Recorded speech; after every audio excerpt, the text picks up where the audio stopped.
Welcome to cinema popcorn decoded. तो आज हम एक्सप्लेन करने वाले हैं राधिका आप्टे की मूवी साली मोहब्बत को, जो कहानी भले ही शांत लगे लेकिन ये मूवी थोड़ी सी डिस्टर्बिंग है। जहाँ ये फिल्म दिखाती है कि कैसे एक सिंपल हाउसवाइफ अगर अपने पे आ जाए तो फिर वो बदला लेने के लिए क्या क्या कर सकती है, जिसे देखकर आपका दिमाग घूम जाएगा। तो जल्दी से चलते हैं कहानी पर। लेकिन हाँ, अगर उससे पहले आप इस चैनल पर पहली बार आए हैं तो प्लीज चैनल को लाइक सब्सक्राइब जरूर कर दे। तो मूवी के स्टार्टिंग में हम एक हाउसवाइफ कविता को देखते हैं एक विंडो के पास, जहाँ वो फिलहाल अपने हस्बैंड के साथ एक हाउस पार्टी में आई हुई है। तभी पार्टी में एक लेडी कविता से समोसे की चटनी मांगती है, जिसे लेने कविता अंदर जाती है। लेकिन वहीं खड़े उन औरतों के पति विक्की को लेकर गॉसिप कर रहे हैं कि वो अंदर किसी के साथ है, और कविता ये बाहर आते हुए सुन लेती है। कविता ये सुनकर अंदर रूम्स में जाती है धीरे धीरे, और वो जो देखती है वो सच होता है। यानी विक्की अंदर एक लड़की मालिनी के साथ काफी इंटीमेसी दिखा रहा है, और कविता को देखकर वो दोनों कुछ खास अनकंफर्टेबल नहीं होते, बल्कि उसी पोजीशन में खड़े रहते हैं। और कविता ये देखकर चुपचाप वहाँ से निकल जाती है और सबके बीच आकर बैठ जाती है। वो शांत रहती है जैसे उसने सब कुछ इग्नोर कर दिया हो। विक्की के साथ इश्क फरमाने वाली मालिनी भी बाहर आकर कविता के सामने बेधड़क होकर बैठ जाती है, जैसे उसकी नजरों में किसी के हस्बैंड के साथ अफेयर करना बिल्कुल गलत ना हो।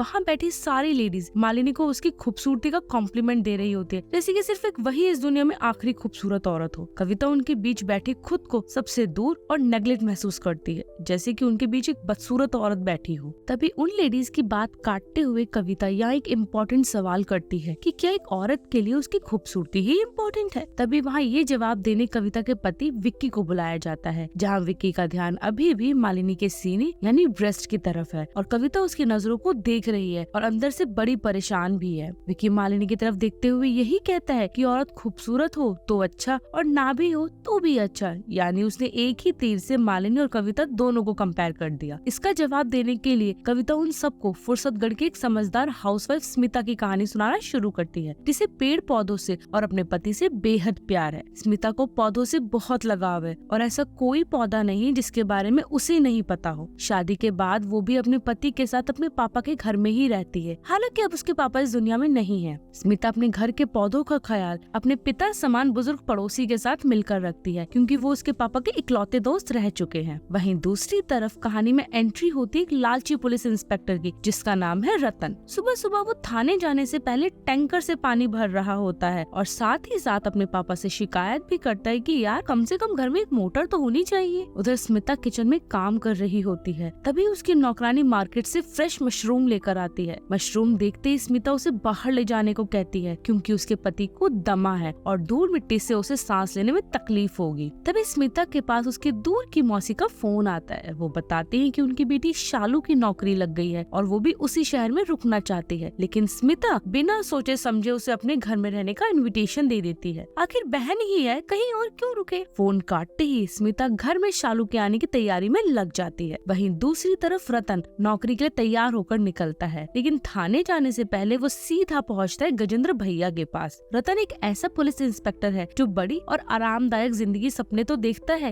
लेकिन उन्हें पूरा नहीं कर सकता। इसीलिए नौकरी में रहते हुए वो गैर कानूनी धंधा करने वाले भैया जी से थोड़ी बहुत कमीशन ले लेता है, ताकि उनका काम आराम से चलता रहे और बात ऊपर तक भी ना पहुँचे। और आज भी रतन यहाँ पे अपनी वही कमीशन लेने आया होता है। वहीं दूसरी तरफ पंकज, जो स्मिता का पति है, जुआ खेलना और शराब पीना ही उसकी असली जिंदगी बन चुकी है। जुए में वो पहले ही बहुत सारा स्मिता के पापा का पैसा हार चुका है, और आज एक बार फिर उसका चेहरा बता रहा है कि वो फिर से हार गया है। तभी गजेंद्र के आदमी वहाँ पहुँचते हैं और पंकज को पकड़कर सीधा गजेंद्र के पास ले जाते हैं, क्योंकि पंकज ने गजेंद्र से पैसे उधार लिए होते हैं जिन्हें वो चुका नहीं पा रहा। जब गजेंद्र उससे पूछता है कि भाई कितना उधार है, तो सामने आता है कि 27,55,000 रुपए का उधार है। पंकज कहता है कि उसकी बीवी स्मिता के नाम मुरादाबाद का एक घर है, जिसे बेचकर ये उधार चुकाया जा सकता है। गजेंद्र उसे ऑफर देता है कि वो मुरादाबाद वाला घर उसे दे दे और बदले में वो उसे अच्छा पैसा देगा। पंकज इस बात के लिए राजी हो जाता है। कुछ देर बाद पंकज घर लौटता है पूरे नशे में धुत। घर आकर भी वो शराब पीता है और स्मिता पर चिल्लाने लगता है कि आखिर वो मुरादाबाद वाला घर कब तक संभाल के रखने वाली है, उसे बेच क्यों नहीं देती ताकि उसकी उधारी चुक जाए। स्मिता उसकी बातों पे कोई खास रिएक्शन नहीं देती, वो बस चुपचाप शांत बैठी रहती है, क्योंकि वो अपने पापा की पुश्तैनी जमीन बेचना नहीं चाहती। और पंकज से काफी कुछ सुनने के बाद भी स्मिता मुस्कुराते हुए उसे बताती है कि उसकी चचेरी बहन आने वाली है, लेकिन इस बात पर भी पंकज उसे गुस्से में कहता है कि उसे ऊपर वाला कमरा दे दो वो वाला नहीं जिसमें वो रहता है। स्मिता हंसते हुए ऊपर चली जाती है। उसे इस बात से बिल्कुल फर्क नहीं पड़ता कि आखिर पंकज ने उससे किस लहजे में बात करी। सब कुछ इग्नोर करते हुए स्मिता ऊपर वाले कमरे में चली जाती है सफाई करने। ऊपर का कमरा गंदगी से भरा होता है, लेकिन वहाँ पहुँचते ही वो अपनी स्कूल की ट्रॉफियाँ और सर्टिफिकेट्स देखने लगती है। ये उसकी पुरानी यादें हैं और उसके कुछ अधूरे सपने भी, जो उसे सिर्फ और सिर्फ पंकज के लिए रद्दियों में उठाकर फेंक दी। कुछ घंटों बाद पंकज और स्मिता इंटीमेट होते हैं। पंकज उस वक्त भी स्मिता के करीब सिर्फ इसलिए जाता है ताकि वो मुरादाबाद वाले घर के लिए मान जाए। इतना सब होने के बाद भी, इतने रूखे बर्ताव के बाद भी स्मिता का प्यार पंकज के लिए कम नहीं होता। वो प्यार से उसको बालों को सहलाते हुए सो जाती है। अगली रात पंकज स्टेशन जाता है शालू को लेने। उसका मन बिल्कुल नहीं होता कि वो कहीं जाए। पंकज के हाव भाव अचानक बदल जाते हैं। वो शालू को एक नजर देखता है और बस देखता ही रह जाता है। फिर वो दोनों साथ में घर लौटते हैं। घर पहुँचते ही स्मिता शालू को देखती है और उसे गले लगा लेती है। उसी वक्त वो शालू को उसका कमरा दिखाने ले जाती है ऊपर की तरफ, लेकिन पंकज जो स्टेशन पर ही उस पर लट्टू हो चुका था, स्मिता से कहता है कि शालू को नीचे वाला कमरा दे दो। इसके बाद सभी साथ में खाने की टेबल पर आते हैं। आज स्मिता ने खास तौर पर अपनी बहन शालू की पसंद का खाना बनाया होता है। खाना खत्म होते ही स्मिता दोनों को मीठे में गुलाब जामुन देकर जाती है, जिसे लेकर वही पंकज बाहर बैठा शालू के साथ फ्लर्ट करने की कोशिश करता है। कुछ देर बाद शालू और स्मिता साथ बैठकर क्वालिटी टाइम स्पेंड करने लगते हैं, जैसा अक्सर बहनें किया करती हैं। उधर पंकज अंदर कमरे में जाकर खुद को शीशे में देखने लगता है। शालू के सामने खुद को मोटा पाकर वो अपना पेट छूकर देखता है और सोचने लगता है कि अगर उसकी भी बॉडी बन जाए तो वो कैसा लगेगा। अगली सुबह रतन चाय की टपरी पर बैठा होता है। उसी वक्त सामने से शालू ऑटो को रोकने की कोशिश करती है, लेकिन कोई भी ऑटो वाला नहीं रुकता। तभी रतन की नजर शालू पर जाकर रुक जाती है। उसे लगता है जिसे वो ढूंढ रहा था आखिरकार वो उसे मिल गई हो। रतन फौरन अपनी बुलेट उठाता है और शालू के पीछे निकल पड़ता है, उसे लिफ्ट देने या फिर कहे कि उसे पटाने के लिए। शालू उसकी बात मान लेती है और बुलेट पर बैठ जाती है। रास्ते में दोनों एक दूसरे को अपना नाम पूछते हैं और यहाँ शालू अपना नाम शालिनी बताती है। रतन शालू को उसके घर छोड़ देता है और जाते जाते बिना हिचकिचाए उससे उसका नंबर भी ले लेता है। और यहीं से शुरू हो जाते हैं दो अलग अलग किस्से। एक तरफ पंकज और शालू की कहानी और वहीं दूसरी तरफ रतन और शालिनी की कहानी। कुछ घंटों बाद शालू और स्मिता गार्डन में साथ होती हैं। स्मिता उससे पूछती है कि क्या उसने अभी तक शादी के बारे में नहीं सोचा। शालू बताती है कि हाँ, उसका एक बॉयफ्रेंड था, लेकिन आखिर में वो भी अपनी बीवी के पास लौट गया। ये सुनकर एक पल को तो स्मिता को धक्का लगता है कि उसकी कजन ने जिससे प्यार किया वो पहले से शादीशुदा था, क्योंकि ये तो किसी का घर तोड़ने वाली बात हुई ना। लेकिन वो उस बात पे कुछ कहती नहीं और दोनों अपनी अपनी बातों में लगकर घर के अंदर वापस चले जाते हैं। दिन इसी तरह बीत जाते हैं और शालू दोनों तरफ अपनी जगह बनाने लगती है, यहाँ पंकज के करीब और वहाँ रतन के। एक दिन पंकज शालू को शॉपिंग कराने ले जाता है। वही शालू स्मिता के लिए भी ग्रीन कलर की सस्ती साड़ी देखती है, जबकि पंकज शालू के लिए महंगा सूट खरीदता है। तभी शालू के फोन पर रतन का कॉल आता है, जो उसे अपने घर आने के लिए इनवाइट करता है। लेकिन उसी वक्त पीछे से पंकज आ जाता है और शालू जल्दी जल्दी में घबराकर फोन काट देती है। रतन समझ नहीं पाता कि अचानक ऐसा क्या हुआ कि शालिनी उससे बात तक नहीं कर रही। वो परेशान होकर वापस थाने चला जाता है। वहीं दूसरी तरफ स्मिता केक लेकर घर लौटती है, क्योंकि आज पंकज का बर्थडे होता है। लेकिन तभी घर के अंदर कुछ अजीब आवाजें आती हैं। जैसे स्मिता अंदर जाकर देखती है, उसके सामने आखिरकार सच्चाई खुल जाती है। पंकज और शालू पूरी तरह न्यूड होकर इंटीमेट होते हैं। स्मिता बस उन्हें देखती रह जाती है, जैसे उसी पल उसका सबसे बड़ा भरोसा टूट गया हो। बिना कुछ कहे वो चुपचाप गार्डन में आ जाती है और एक पेड़ को पकड़कर वहीं खड़ी रह जाती है। पास से रोज की तरह वही बुजुर्ग पड़ोसी उसे नमस्कार करता हुआ निकलता है, लेकिन स्मिता उसका भी जवाब नहीं देती। पड़ोसी उसका चेहरा देखकर समझ जाता है कि कुछ तो गलत हुआ है। रात को पार्टी के दौरान स्मिता सबके बीच होती है, लेकिन बिल्कुल शांत और खामोश। वो किसी से बात तक नहीं करती, यहाँ तक कि पंकज के हाथ से केक तक नहीं खाती। बस चुपचाप केक लेकर किचन में चली जाती है। उसके जाते ही पंकज शालू को बड़े प्यार से केक खिला रहा होता है, उसके गालों पे लगा रहा होता है। और ये सब स्मिता की दोस्त नोटिस करती है और जाकर स्मिता को बताती है और उसे समझाने लगती है कि उसकी बहन के चाल चलन बिल्कुल ठीक नहीं है। क्या उसे सब कुछ दिखाई नहीं देता?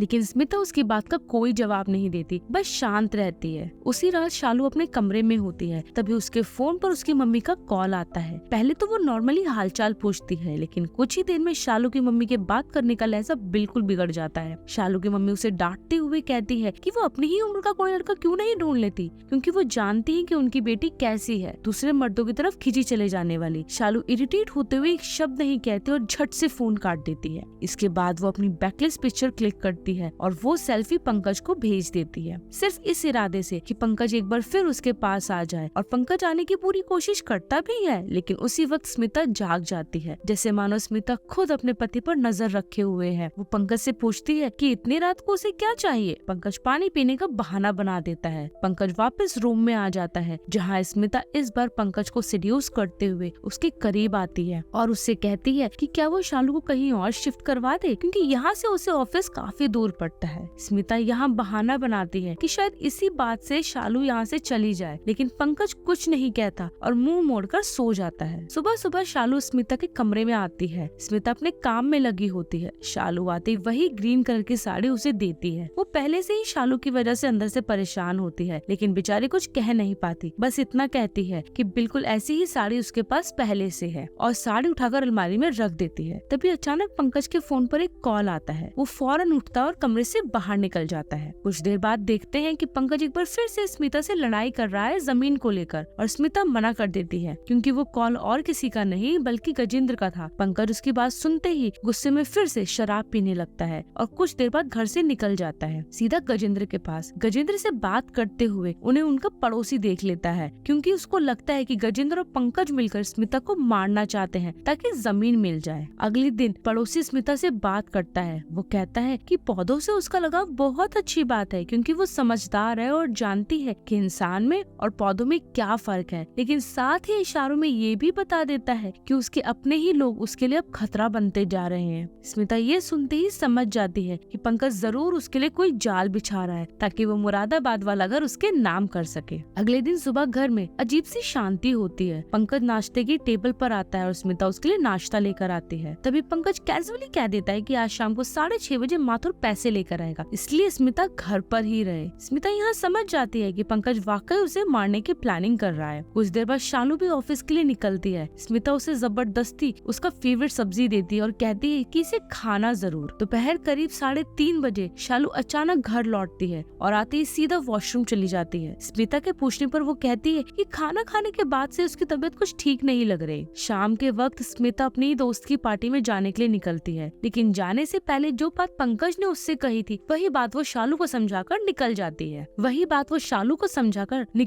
है। वहीं दूसरी तरफ रतन अपने सीनियर के साथ बैठकर ड्रिंक कर रहा होता है। वो अपनी नौकरी को लेकर फ्रस्ट्रेशन निकाल रहा होता है कि यार ये कैसी पुलिस की नौकरी है जहाँ पैसा ही नहीं है। तभी अचानक एक कॉल आता है। कॉल के बाद रतन और उसका सीनियर सीधा पहुँचते हैं स्मिता के घर में पंकज और शालू की डेड बॉडी पड़ी होती है, बिल्कुल खून में लथपथ, और एक कोने में बैठी स्मिता बस फुट फुट कर रो रही होती है। उसकी दोस्त भी वहीं उसके पास ही होती है। मतलब यार अगर वो बुजुर्ग पड़ोसी नहीं होता तो पक्का स्मिता भी अभी तक मर चुकी होती, क्योंकि उसके पति ने तो उसको मारने की पूरी प्लानिंग कर ली थी। शालू की लाश देखते ही रतन का चेहरा साफ बताता है कि उसे धक्का लगा है शालू की मौत का। अगली सुबह रतन थाने में बैठा होता है। उसके हाथ में शालू का वही पुराना झुमका होता है जिसकी उसने कभी तारीफ की थी। तभी वहाँ उसका सीनियर आता है। वो समझ जाता है कि यही वो लड़की थी जिससे रतन को प्यार हुआ था, लेकिन सीनियर कहता है कि उसकी मजबूरी है, उसे जाना पड़ेगा क्योंकि उसकी बहन की शादी है। सीनियर के जाते ही रतन अपना फोन निकालता है और अपनी और शालू की फोटोज देखने लगता है। फोटोज देखते ही वो उदास सा हो जाता है, लेकिन फिर रतन के हाथ एक माचिस की डिब्बी लगती है जिस पर लिखा होता है अनाड़ी बार। रतन वहाँ से निकलता है और जाता है अनाड़ी बार, वहाँ उसके बारे में जानकारी हासिल करने, जहाँ उसे पता चलता है कि पंकज के ऊपर अच्छा खासा उधार है गजेंद्र का। इसके बाद रतन सीधा पहुँचता है गजेंद्र के पास। इस बार वो गजेंद्र से साफ साफ कह देता है कि कहीं पंकज के कर्ज की वजह से वो खुद को इस केस में न फंसा ले, लेकिन गजेंद्र बड़े आराम से उसे समझाता है। वो कहता है कि उसने पंकज को नहीं मरवाया, बल्कि पंकज खुद उसके पास आया था और कह रहा था कि उसकी बीवी ने साफ इनकार कर दिया कि वो जमीन नहीं देगी, इसलिए पंकज चाहता था कि उसकी बीवी को मरवा दिया जाए, लेकिन गलती से निशाना लग गया उसकी बहन शालू पर। रतन वही सवाल करता है, अगर शालू को आपके आदमी ने मारा तो फिर पंकज को किसने मारा? इसके बाद गजेंद्र रतन से कहता है कि वो उसकी मदद करे इन सब बातों को हटाकर, किसी भी तरह बस स्मिता से मुरादाबाद वाला घर बेचने के लिए हाँ करवा ले और वो घर लाकर गजेंद्र को सौंप दे। इसके बदले में रतन को पूरे 30 लाख मिलेंगे, जिसे सुनते ही रतन के मानो होश उड़ जाते हैं कि सीधा 30 लाख का फायदा। उसके चेहरे पर एक अलग ही मुस्कुराहट होती है। गजेंद्र के घर से निकलते ही रतन एक कंस्ट्रक्शन साइट पर जाता है अपने लिए एक फ्लैट देखने, क्योंकि अब उसे यकीन है कि 30 लाख तो उसे मिलने ही वाले हैं। कुछ देर बाद रतन वापस थाने पहुंचता है। वहाँ एक हवलदारों से एक फुटेज दिखाता है कि शालू का अपने जीजा के साथ चक्कर चल रहा था, जिसमें शालू और पंकज एक होटल के कमरे से बाहर निकलते दिखाई देते हैं। ये देखकर रतन की आंखें फटी रह जाती है। रतन यहाँ अपने सीनियर को कॉल करता है जो अपनी बहन की शादी में गया हुआ है। रतन कहता है सर, इस केस में कुछ भी क्लू नहीं है, एकदम बेकार केस है, क्योंकि एक तरह इस केस की इन्वेस्टिगेशन बंद करवाना चाहता है। कुछ वक्त बाद रतन स्मिता की दोस्त के घर जाता है और उससे पूछता है कि उस दिन जो आपके घर में पार्टी थी उसका कोई वीडियो या फुटेज हो तो क्या वो भेज सकती है उसे,